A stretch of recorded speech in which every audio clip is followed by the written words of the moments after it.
Imagine someone in your life who suddenly disappears, not gradually, not slowly withdrawing, but just vanishing from every contact, social media, and conversation. One day, they are there, the next, they are gone. No explanations. No goodbyes. Just silence. At first, it may feel shocking, hurtful, or even confusing. But what drives a person to cut everyone off? What psychological mechanisms lie behind such drastic behavior?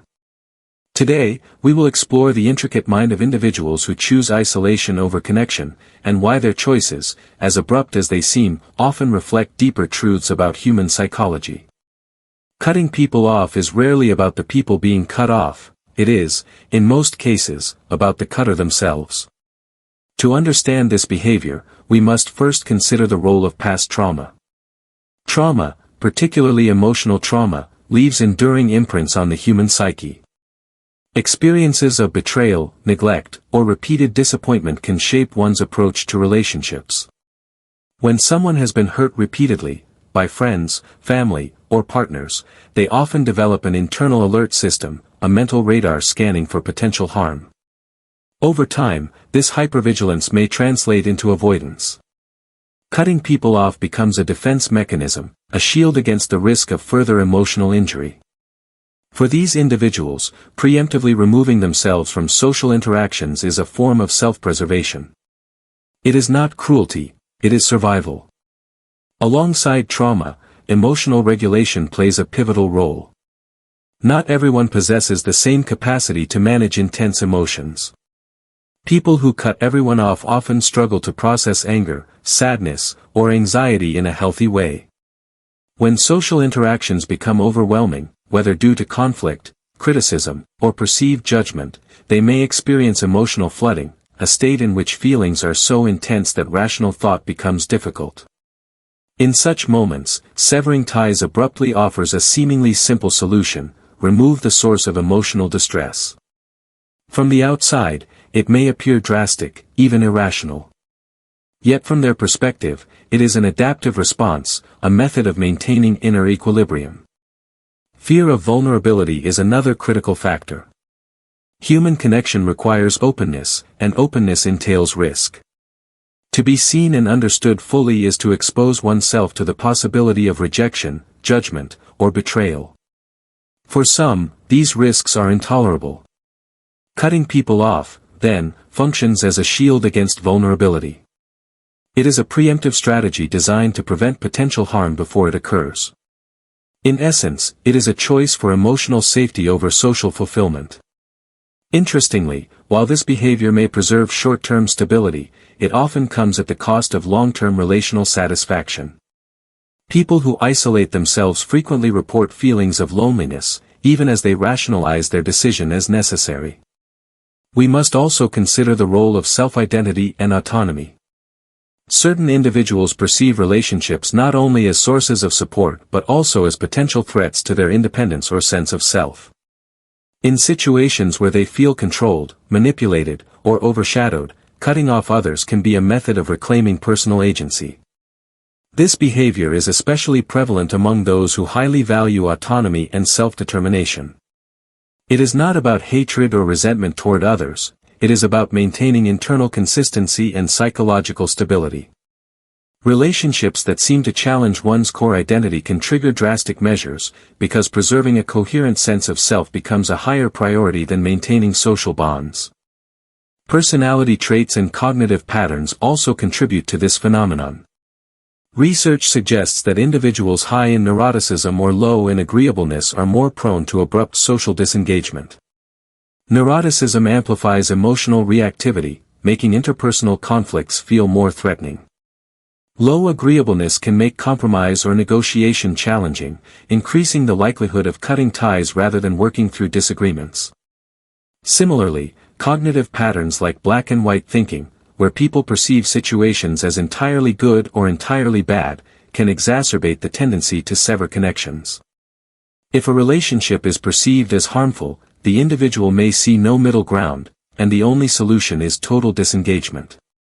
It is also important to recognize the role of learned behavior. Some people grow up in environments where cutting ties was a common coping mechanism.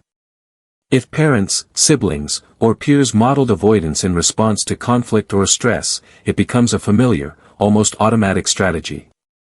This learned response is reinforced over time. Each time it successfully prevents emotional distress, it strengthens the belief that removing oneself from others is the most reliable path to safety. In this way, isolation can become a habit, ingrained and difficult to unlearn. Now, one might ask, is cutting people off inherently unhealthy? The answer is nuanced. On the one hand, setting boundaries is psychologically healthy. Protecting oneself from toxic relationships or harmful dynamics is necessary for mental well-being. On the other hand, cutting everyone off indiscriminately, without reflection or communication, can perpetuate loneliness, hinder personal growth, and impair social functioning. The difference lies in intention and pattern. Healthy boundary setting involves selective disengagement with clear reasons and often attempts at dialogue or closure. Abrupt, repeated severing of connections, however, tends to reflect unresolved psychological difficulties. A particularly interesting dimension is the emotional paradox these individuals experience. Those who cut others off often crave connection even as they avoid it. The mind, in its complexity, can hold contradictory impulses, the desire for intimacy alongside an overwhelming fear of being hurt. This tension can manifest in cycles of withdrawal and attempted reconnection, leading to instability in personal relationships. Observing these patterns clinically, we often find that the underlying issue is not a lack of empathy or social interest, but a struggle to balance emotional needs with self-protection. It is also crucial to consider the impact of modern society on this behavior. In the digital age, cutting someone off can be as simple as blocking a contact or disappearing from social media. The immediacy of this technology makes abrupt disengagement more feasible than ever before. While in earlier generations, severing ties required deliberate effort and perhaps social confrontation, today it can be accomplished silently, instantly, and without explanation. This ease can reinforce avoidance tendencies, allowing the behavior to become habitual and socially normalized within certain online communities. What can we learn from understanding this psychology? First, empathy. Recognizing that abrupt social withdrawal often stems from fear, trauma, or emotional dysregulation helps shift our perspective from judgment to understanding. Second, communication. Encouraging open dialogue and providing safe spaces for emotional expression may reduce the need for extreme disengagement. Third, self-awareness. Both for those who cut others off and those affected by it, reflecting on motives, triggers, and patterns can lead to healthier relational strategies. Therapy, journaling, and mindfulness practices can all support this process, helping individuals differentiate between protective measures and unnecessary isolation. Finally, it is essential to remember that while cutting everyone off can appear as a sign of coldness or selfishness, it is rarely so simple. Human behavior is rarely unidimensional. The decision to disengage is typically layered with past experiences, emotional challenges, personality traits, and situational stressors. By exploring these dimensions, we gain insight not only into the minds of those who withdraw but also into the broader complexities of human connection, vulnerability, and the intricate dance between self-preservation and sociality. In conclusion, the psychology of people who cut everyone off is a story of survival, emotion, and identity. It is a coping mechanism born of trauma, a strategy to manage overwhelming feelings, and a method to maintain autonomy and self-coherence.